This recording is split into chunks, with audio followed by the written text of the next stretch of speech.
Hello students, this is CA Yashoda Sharma from My Future Academy, continuing with the chapter number 5, Fundamental Unit of Life.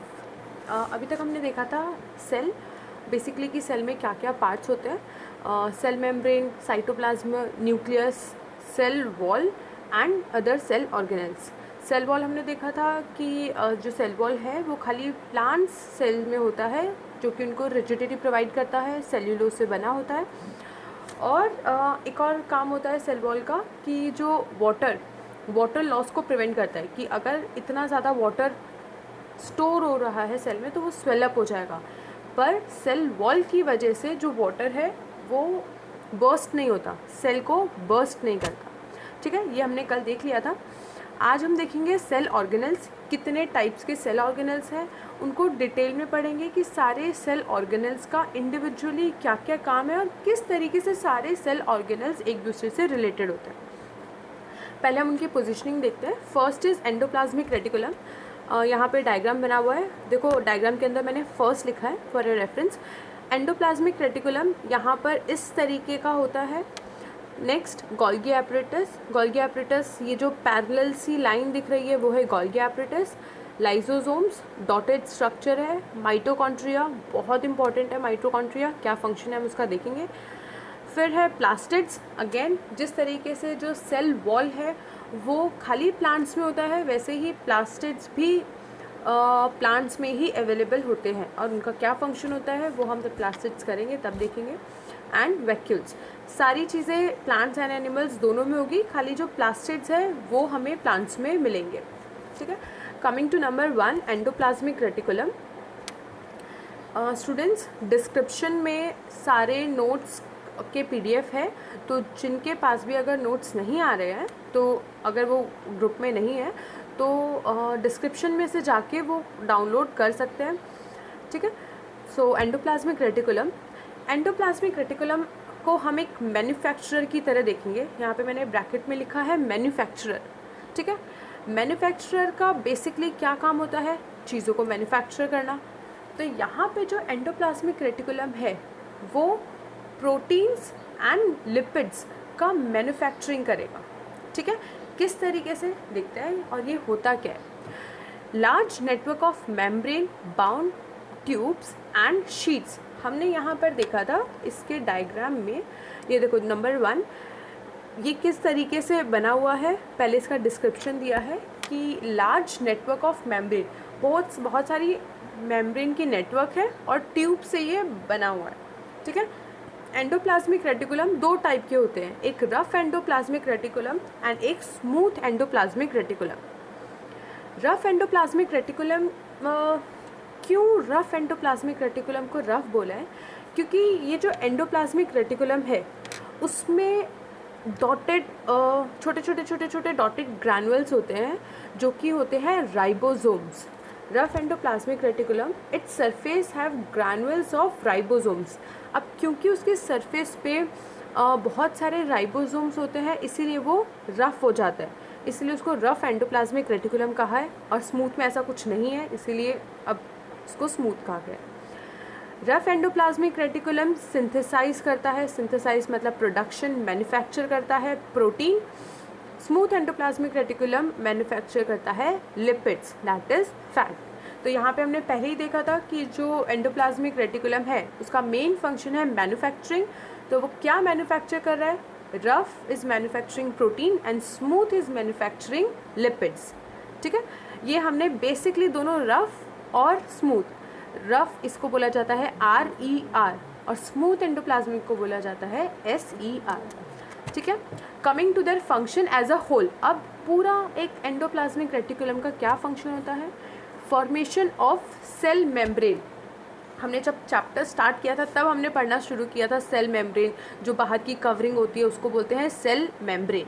ठीक है, तो ये जो formation का काम है वो करता है, हाँ तो वो काम करता है एंडोप्लाज्मिक रेटिकुलम. जो सेल मेम्ब्रेन बनाने का काम है वो करता है endoplasmic reticulum.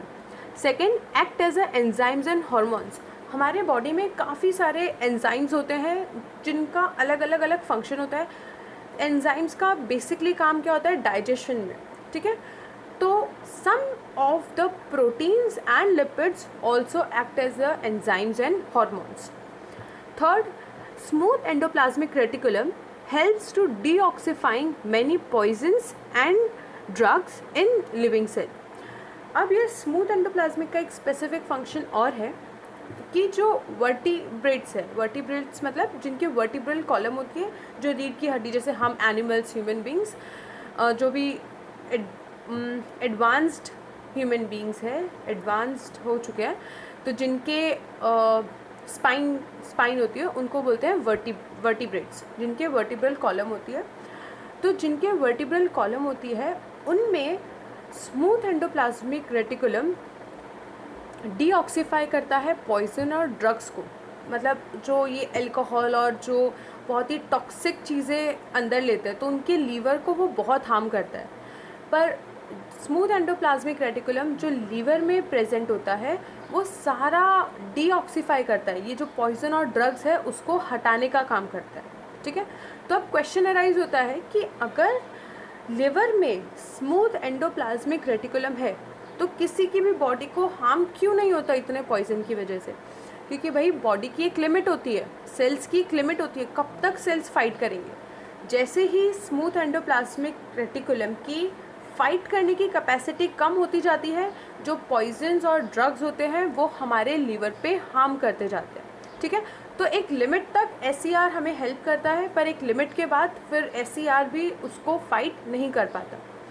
Next, channel for transport of material in cytoplasm और between cytoplasm and nucleus. First हमने देखा कि ये मैन्युफैक्चरिंग का काम करता है। अब मैन्युफैक्चर तो कर लिया, लेकिन अब ये जो फूड मैन्युफैक्चर हुआ है उसको दूसरी जगह तक ट्रांसपोर्ट भी करना पड़ेगा। ठीक है, तो एंडोप्लाज्मिक रेटिकुलम ट्रांसपोर्ट का काम तो नहीं करता, लेकिन वो एक चैनल बना देता है ताकि जो उसके अंदर फूड मैन्युफैक्चर हुआ है वो साइटोप्लाज्म के अंदर जितने भी बाकी सेल ऑर्गेनल्स हैं या फिर साइटोप्लाज्म और न्यूक्लियस के बीच में चीज़ें ट्रांसपोर्ट हो सके। ठीक है, तो बेसिकली इसका काम है मैन्युफैक्चरिंग का, साथ ही ये एक चैनल बनाता है for transportation of proteins and lipids. ये हमारा हो गया एंडोप्लाज्मिक रेटिकुलम। ठीक है, यहाँ पे हमने देख लिया मैन्युफैक्चरिंग का सारा काम। नेक्स्ट हम देखेंगे ट्रांसपोर्टेशन, कि जो भी अब एंडोप्लाज्मिक रेटिकुलम में फूड बना है, मैन्युफैक्चर हुआ है, वो बाकी सेल ऑर्गेनल्स तक, बाकी सेल्स तक किस तरीके से ट्रांसपोर्ट होगा और वो कौन करेगा? वो काम करता है गोल्गी एपरेटस। देखते हैं, consist of system of membrane bound vesicles arranged approx parallel in stacks, जिसको सिस्टर्न कहा जाता है। एक बार हम डायग्राम पे आते हैं। ये हमें डायग्राम दिख रहा है, सेकेंड सेल के अंदर जो हमें सेकेंड दिख रहा है। देखो ये जो गोल्गी एपरेटस है वो बहुत ही पैरेलल, अप्रॉक्स पैरेलल, एकदम एग्जैक्टली पैरेलल नहीं, पर पैरेलली अरेंज होता है, और जिस तरीके से ये अरेंज रहता है उसको स्टैक्स बोलते हैं। ठीक है, इसके फंक्शंस क्या है? पैकिंग एंड डिस्पैच, जिसका ट्रांसपोर्टेशन का काम रहेगा, उन्हीं का काम रहेगा पैकिंग। तो वो लोग जो फूड मैन्युफैक्चर हुआ है उसको पैक करते हैं और अलग अलग जगह पे डिस्पैच करने का काम करते हैं।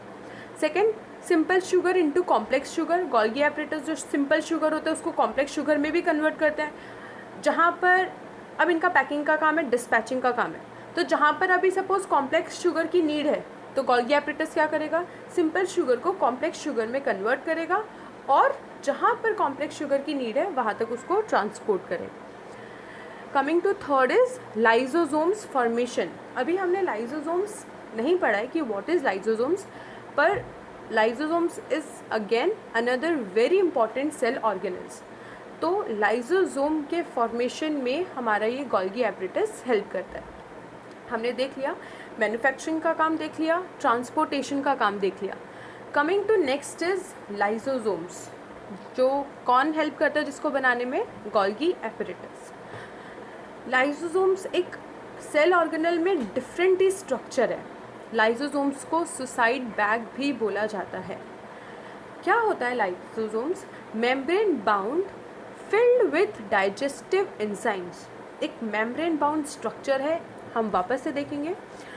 थर्ड नंबर पे एक छोटा सा डॉट दिख रहा होगा, वो है हमारा लाइजोसोम्स, जो कि मेम्ब्रेन बाउंड है, उसकी भी खुद की कवरिंग होती है। Field with digestive enzymes. उसके अंदर बहुत सारे डाइजेस्टिव एंजाइम्स होते हैं। ये एंजाइम्स कहाँ से आएंगे? जो एंडोप्लाज्मिक रेटिकुलम ने मैन्युफैक्चर किया है, वहीं से ये एंजाइम्स लाइसोसोम्स के अंदर आते हैं, क्योंकि लाइसोसोम्स खुद तो प्रोटीन्स या कोई भी चीज़ को मैन्युफैक्चर नहीं कर सकता, तो ये इसके अंदर के जो एंजाइम्स है एंडोप्लाज्मिक रेटिकुलम से लाइसोसोम्स के अंदर आते हैं। ये जो बैग है उसके अंदर खाली एंजाइम्स होते हैं और बहुत सारे एंजाइम्स होते हैं, बहुत हार्ड एंजाइम्स होते हैं, ठीक है। इनका मेन फंक्शन होता है digest foreign material in a cell. अब क्योंकि हमें पता है सेल मेम्ब्रेन पोरस होती है, ठीक है, सेल मेम्ब्रेन को सेलेक्टिवली परमिएबल मेम्ब्रेन भी कहा गया है, मतलब जो चीज़ चाहिए वही चीज़ अंदर आ सकती है सेल के। पर समटाइम्स ऐसा हो जाता है कि जो अनवांटेड चीज़ होती है वो भी सेल के अंदर आ जाती है, जिसको कहा गया है फॉरेन मटेरियल। फॉरेन मटेरियल का मतलब ऐसा नहीं कि फॉरेन से आ रहा है, फॉरेन मटेरियल मतलब जो ऐसा मटेरियल जो मेरा सेल डिटेक्ट नहीं कर पा रहा, जो हमारे नोन का मटेरियल नहीं है, उसको बोलते हैं फॉरेन मटेरियल। तो सपोज़ कोई फॉरेन मटेरियल हमारे सेल के अंदर एंटर हुआ, तो लाइसोसोम्स क्या करेगा, उस फॉरेन मटेरियल को भी डाइजेस्ट करेगा। उसको सुसाइडल बैग क्यों बोलते हैं? क्योंकि सुसाइड बैग इसीलिए कहा जाता है क्योंकि ऐसा तो हो ही सकता है ना कि जो सेल है वो जैसे जैसे थोड़े टाइम के बाद डेड होते जाते हैं, ठीक है, या फिर कोई भी सेल में कुछ डिफेक्टिव हो जाता है, तो जो सुसाइड बैग है दैट इज़ जो लाइसोसोम्स है वो क्या करते हैं, अपने आप को ब्लास्ट कर लेते हैं, ठीक है, अपने सेल को ख़त्म कर लेते हैं, ठीक है। तो इसीलिए उसका नाम सुसाइड बैग रखा गया है, क्योंकि जैसे ही कोई भी सेल ख़राब हो जाता है या डिफेक्टिव हो जाता है तो लाइसोसोम्स उस सेल को ख़त्म कर लेते हैं, ठीक है। Coming to next, mitochondria which is very important. क्यों माइटोकॉन्ड्रिया इंपॉर्टेंट है? Because mitochondria is known as the power house of the cell. जो सेल को और पूरी बॉडी को पावर प्रोवाइड करने का काम करता है, वो है माइटोकॉन्ड्रिया, ठीक है। याद रखना, माइटोकॉन्ड्रिया को power house of the cell कहा जाता है, लाइसोसोम्स को सुसाइड बैग कहा जाता है और माइटोकॉन्ड्रिया को पावर हाउस। फ्लो हमें दिख रहा है, सबसे पहले मैन्युफैक्चरिंग हुआ, उसके बाद में ट्रांसपोर्टेशन एंड पैकिंग का काम हुआ। थर्ड हमने देखा कि अगर कुछ सपोज डिफेक्ट हो जाता है तो लाइसोसोम से उसको पूरा ब्लास्ट करने के लिए एज अ डस्टबिन। और फाइनली फोर्थ है mitochondria which is known as the power house of the cell. अब माइटोकॉन्ड्रिया के दो मेम्ब्रेन्स होती है, एक आउटर मेम्ब्रेन, एक इनर मेम्ब्रेन। किस तरीके से, हम वापस डायग्राम में जाएंगे और देखेंगे। देखो यहाँ पे ये माइटोकॉन्ड्रिया है, ये बाहर की जो लेयर है माइटोकॉन्ड्रिया की, ये जो बाहर वाली लेयर है वो है आउटर लेयर, और जो इनर वाली लेयर है जिसके अंदर इस तरीके से ये बने हुए हैं वो है inner layer. Outer layer and inner layer. Outer layer में इस तरीके थोड़ा सा ये पोरस होता है, हम वापस से देखते हैं, पर एक हम समझ लेते हैं कि आउटर लेयर है, इनर लेयर है, ठीक है। अब जो आउटर लेयर है वो पोरस है डेफिनेटली एक्सचेंज के लिए, और inner layer deeply folded for generation of ATP. जो इनर लेयर है, हमने देखा कि इनर लेयर कितनी फोल्डेड है, अंदर की तरफ से कितनी ज़्यादा ये फोल्डेड है, ठीक है। क्यों फोल्डेड है? क्योंकि यहाँ पे एक बहुत ही इम्पॉर्टेंट चीज़ का, ये जो इस तरीके से फोल्डेड है, यहाँ पर एक बहुत ही इम्पॉर्टेंट चीज़ का जनरेशन होता है जो कि है एटीपी, ठीक है, एटीपी। अब एटीपी का क्या काम है? जैसे कि कोई गाड़ी है, गाड़ी को चलने के लिए पेट्रोल की ज़रूरत होती है, ठीक है, वैसे ही हमारी बॉडी को फंक्शन करने के लिए, प्रोसेस करने के लिए एनर्जी की ज़रूरत होती है। उस करेंसी का नाम है एटीपी। एनर्जी की करेंसी का नाम है एटीपी, ठीक है। जैसे हमारी करेंसीज़ है वैसे ही एनर्जी की करेंसी है एटीपी। तो माइटोकॉन्ड्रिया एनर्जी रिलीज़ करता है in the form of ATP. अब ये फोल्डेड है, इस तरीके से फोल्डेड है, तो इससे क्या होगा, माइटोकॉन्ड्रिया का सरफेस एरिया बढ़ जाएगा। ये देखो 1, 2, तो हर एक पॉइंट पे एटीपी का जनरेशन होगा। जितने ज़्यादा फोल्ड होंगे उतना ज़्यादा जनरेशन ऑफ ATP होगा, ठीक है। सपोज़ हम एक सर्कल लेते हैं, ठीक है, यहाँ पे हर डॉट पे ATP जनरेट हो, और वही अगर मैं इस तरीके से ऐसे बनाऊँ तो यहाँ पे हर एक पॉइंट पे ATP जनरेट होगा, जिससे ATP का जनरेशन क्वांटिटी ज़्यादा हो जाएगी, ठीक है। तो ये था हमारा माइटोकॉन्ड्रिया, जिसको बोलते हैं power house of the cell. Outer layer inner membrane होती है, आउटर मेम्ब्रेन पोरस होती है। इनर मेम्ब्रेन का बहुत इंपॉर्टेंट फंक्शन होता है, that is generation of ATP। ATP का फुल फॉर्म है adenosine triphosphate, energy currency of the cell.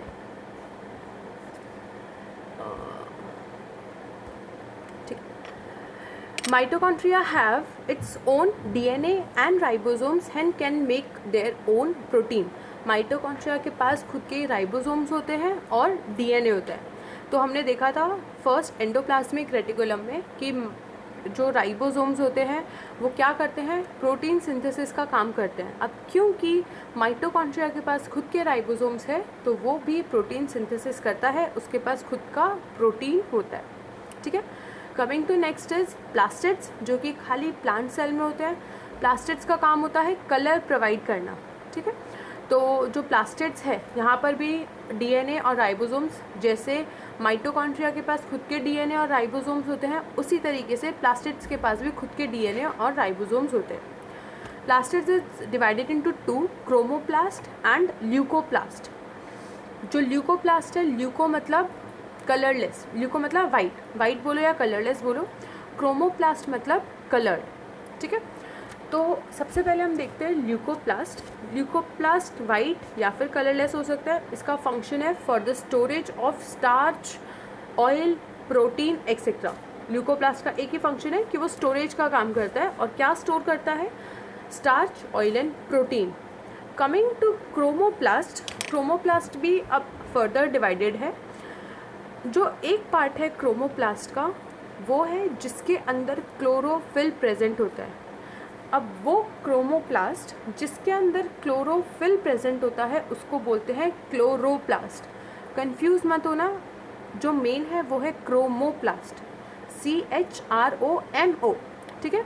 और उस जो क्रोमोप्लास्ट के अंदर क्लोरोफिल प्रेजेंट होता है, दैट इज़ ग्रीन पिगमेंट, जो हम फोटोसिंथेसिस में पढ़ते हैं, उस क्रोमोप्लास्ट को बोलते हैं क्लोरोप्लास्ट, क्लोरोप्लास्ट, ठीक है। तो डेफिनेटली अब उसके अंदर क्योंकि क्लोरोफिल है तो उसका मेन फंक्शन क्या हो जाएगा, photosynthesis. Photosynthesis is main function of chloroplast, जो कि एक पार्ट है क्रोमोप्लास्ट का। हमें पता है प्लास्टिड्स खाली प्लांट सेल में ही रहते हैं और उनके पास खुद का DNA और राइबोसोम्स होता है। Last is vacuoles. वैक्यूल्स का फंक्शन है स्टोरेज, सिंथेसिस हो गया, ट्रांसफ़र हो गया, एनर्जी भी रिलीज़ हो गई। अब जो भी फूड है हम एक साथ तो कंज्यूम कर नहीं सकते, एक साथ उसको एब्जॉर्ब नहीं कर सकते, तो जो भी फूड का स्टोरेज का काम है वो किसका काम है, वैक्यूल्स का। एनिमल्स में भी वैक्यूल्स होते हैं, प्लांट्स में भी वैक्यूल्स होते हैं, लेकिन प्लांट्स के पास ज़्यादा लार्ज वैक्यूल्स होते हैं जो कि फिल्ड होते हैं सेल सैप से, which provide rigidity and turgidity. जो प्लांट सेल के पास वैक्यूल्स होते हैं वो थोड़े बड़े होते हैं, और उन वैक्यूल्स के अंदर सेल सैप होता है जो कि अगेन प्लांट्स को रिजिडिटी और टर्जिडिटी प्रोवाइड करता है। रिजिडिटी हमने एक और जगह देखा था, सेल वॉल के अंदर। सेल वॉल भी प्लांट्स को रिजिडिटी प्रोवाइड करता है, ठीक है।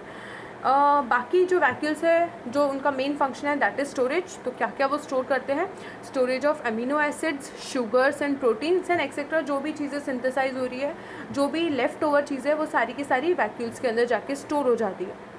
अ रीज़न कि क्यों प्लांट्स के पास बड़े वैक्यूल्स होते हैं, क्योंकि प्लांट्स, पूरे प्लांट का तो काम ही है सिंथेसाइज ऑफ फूड जो कि हम प्लांट से लेते हैं। तो इतना सारा फूड कहाँ जाके स्टोर होता है, हर सेल के वैक्यूल्स के अंदर, ठीक है। यहाँ पर हमारा ये जो सेल ऑर्गेनल्स वाला पार्ट है वो कंप्लीट होता है। कल हम करेंगे difference between plant cell and animal cell, और एक और टॉपिक है सेल डिविजन। उसी के साथ साथ हम पूरे चैप्टर का समरी होगा, रिविजन बैच भी कल ही होगा, कल की वीडियो में होगा। तो कल की वीडियो को प्लीज़ मिस मत करना, और जिन्होंने इससे पहले वाली वीडियोस नहीं देखी है तो पहले वाली वीडियोस देखना, उनको कवर करना, उसके बाद रिविजन लेक्चर पे आना। कोई भी डाउट्स हो ग्रुप में भी आप सेंड कर सकते हो, ठीक है, जिस भी तरीके से आपको कंफर्टेबल लगे।